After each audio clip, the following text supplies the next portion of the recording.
The meeting room was spacious with large windows letting in plenty of sunlight, but the atmosphere inside was far from light.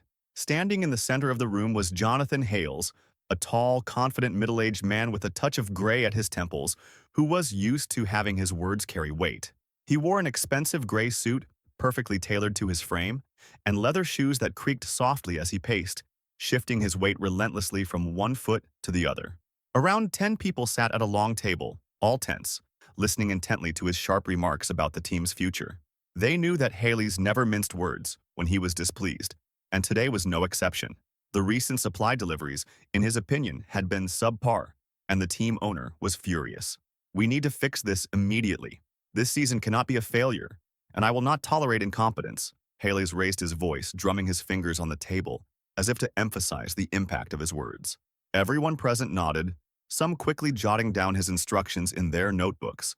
No one dared to argue with him. However, Jonathan's hawk-like gaze landed on one person, sitting slightly apart from the others. He was a black man, dressed in a simple yet elegant dark suit that wouldn't stand out in a crowd. His calm face betrayed no emotion, despite the growing tension in the room. Haley's hadn't noticed him at first. The man wasn't familiar to him. Usually, such meetings were attended by regular partners and known faces, but this person seemed like an outsider.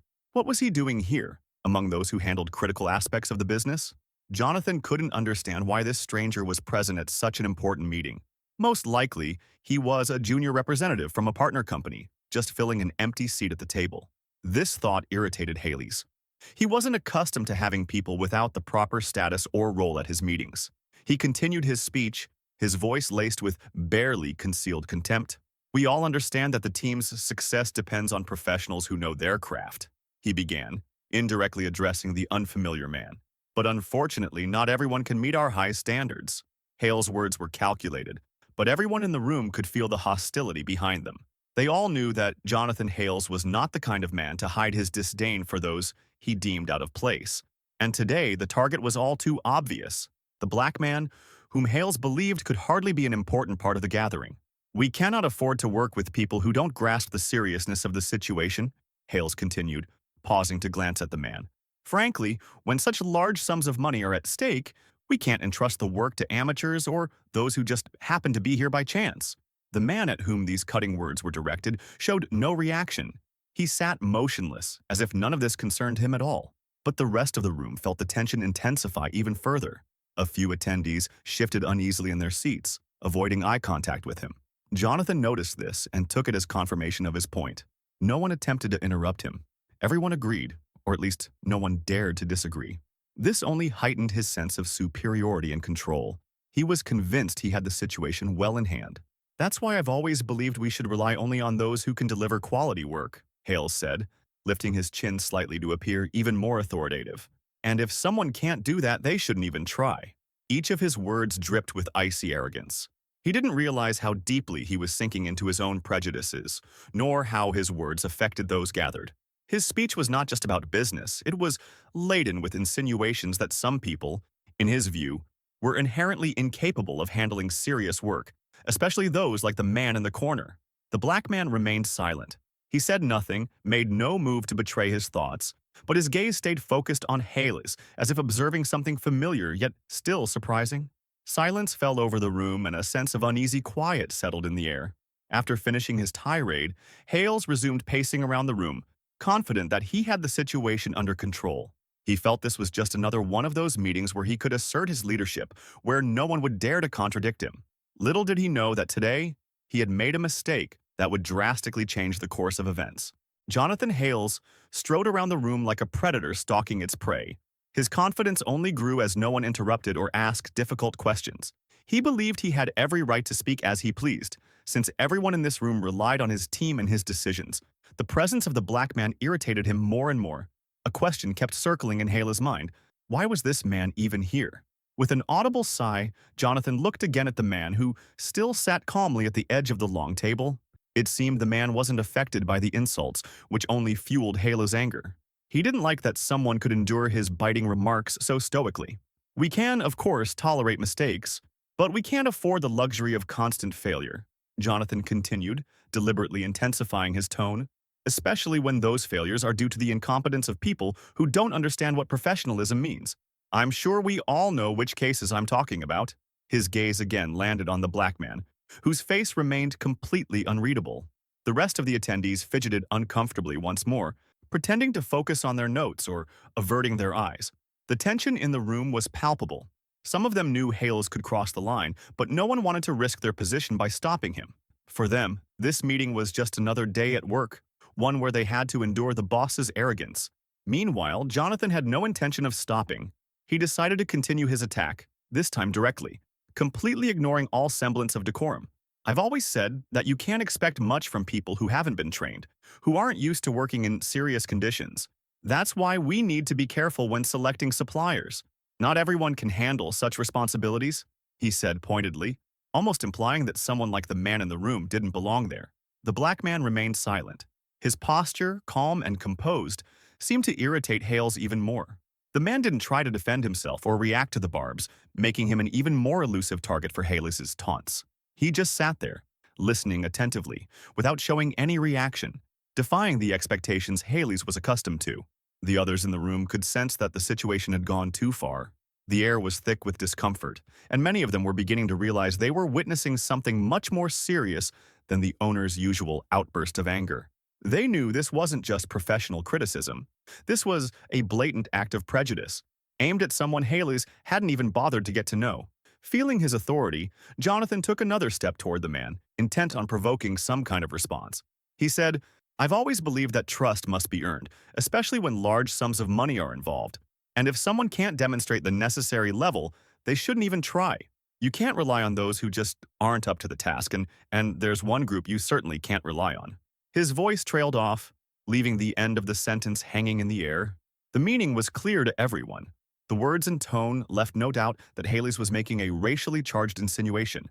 It was subtle, but everyone in the room understood the real meaning behind his words. The man at the table remained calm.